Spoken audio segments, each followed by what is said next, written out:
دنیا کا ایک اصول کیا ہے؟ باپ کا وارث نوکر کبھی وارث نہیں بنتا، نوکر کبھی وارث، لیکن سمجھنے کی بات ہے یہ جو بے حقیقت چیزیں ہیں نا، حقیر مرئی حصی چیزیں مادی، ان کا وارث اولاد بنتی ہے، علم کا وارث شاگرد بنتا ہے۔ علم رسول اللہ کا ہے صلی اللہ علیہ وسلم، وارث اصحاب رسول ہیں۔ آپ کی جائیداد کسی کو منتقل نہیں ہوئی، علم منتقل ہوا ہے، اور انہیں ہوا ہے جو زیادہ رسول اللہ کے تلمذ میں رہے۔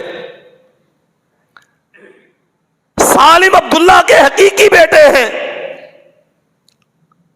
لیکن خود کہتے ہیں جو میرے باپ کی میراث تھی نا، جو انہیں رسول اللہ سے ملی تھی، اس کے بارے میں اگر پوچھنا ہے تو نافع سے پوچھا کرو۔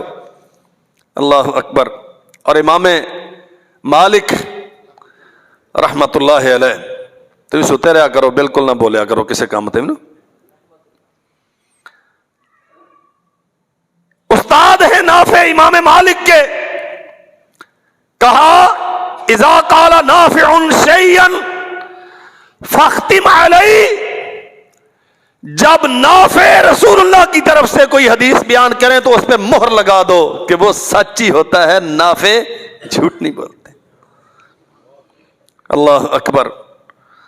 جناب عبید اللہ ابن عمر بن حفص رحمت اللہ علیہ بیان کیا کرتے تھے، لقد من اللہ علینا بنافع، امتیو اللہ نے نافع کو بھیج کے ہم پہ احسان کیا ہے۔ 30 سال یا شاید اس سے بھی زیادہ عرصہ عبداللہ ابن عمر کی خدمت میں رہے، اور بیان کرتے ہیں کہ 35-36 دفعہ میں نے حج و عمرے کے لیے ابن عمر کے ساتھ سفر کیا ہے۔ مصاحبت یہاں تو سنتے ہو نا کہ نگاہ ولی ایک ہی بار پڑی تو بندہ قطب بن گیا، پتہ نہیں کیا بن گیا۔ جو حدیث رسول کا جاننے والا نہ ہو، جو سیرت النبی کا عالم نہ ہو، کتاب و سنت کا فقیہ نہ ہو،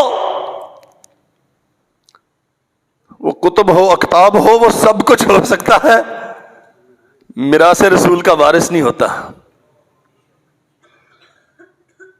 ابن عمر نے براہ راست رسول اللہ سے سیکھا صلی اللہ علیہ وسلم، نافع نے ابن عمر سے سیکھا، اور 1-2 دن کی بات نہیں، 35 سے زیادہ تو سفر ہیں ابن عمر کی رفاقت میں۔ ان کی ولایت، ان کے تقوی اور پرہیزگاری کا عالم کیا ہوگا۔ ان کے شاگرد رشید ہیں۔ اللہ ذوالجلال والاکرام نے اس امت کے لیے جنہیں مینارہ نور بنایا، امام شافعی کہا کرتے تھے جب تذکرہ حدیث رسول کا ہو تو مالک ابن انس ابن ابی عامر رحمت اللہ علیہ صاحب المعطا، یہ تذکرہ محدثین میں چمکتے ہوئے ستارے ہیں۔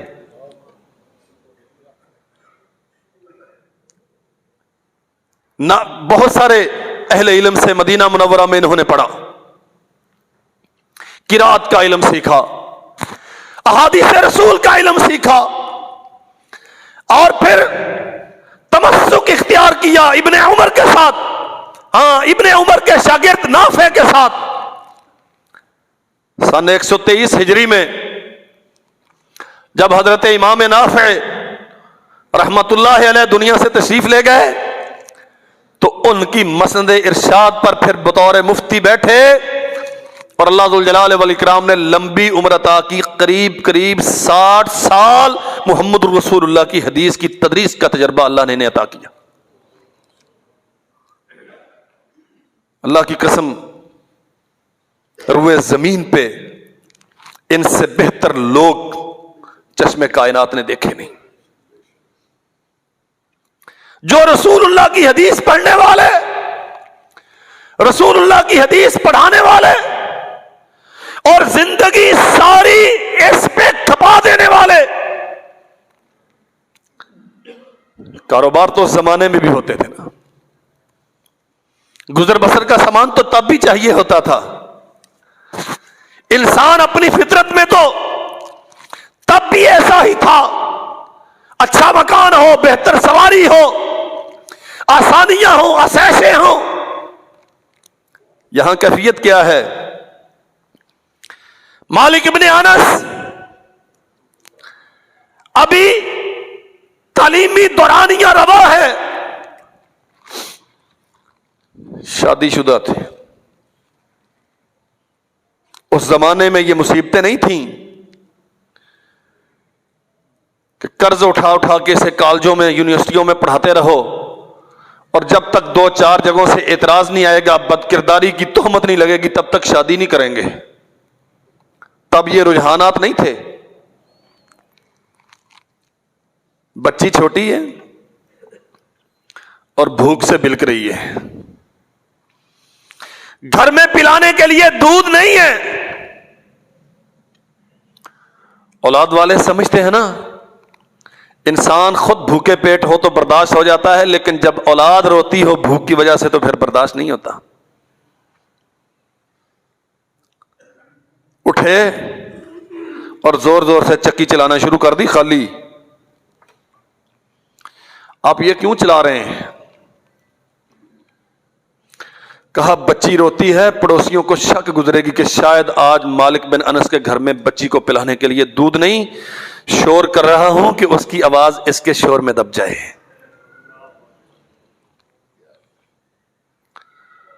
وراثت میں ملنے والا ایک مکان مرمت نہ کروا سکے کہ تحصیل حدیث رسول میں مشغول رہتے تھے. خاندانی کاروبار کپڑے کا تھا، لیکن محمد الرسول اللہ کی حدیث سیکھنے کی لگن اور ذوق اس قدر زیادہ تھا، بھائیوں کے ساتھ کاروبار پہ نہیں بیٹھ سکے. جو وراثت میں مکان ملا تھا، نہ جانے کتنا عرصہ چھک ٹپکتی رہی اور بالآخر گر گئی. کہتے اللہ تیرا شکر ہے. کسی ضرورت مند کو بلایا اور جو کڑیاں چھت کا سامان تھا نا، جتنے پیسے ملے اس کے ہاتھوں بیچ دیا. کہتے یہ پیسے اللہ نے دے دیے، اس سے گزر بسر آسان ہو جائے گی. چھت کا کیا ہے، نصیب میں ہوگی تو مل جائے گی، نہیں تو آسمان تو چھت ہے نا.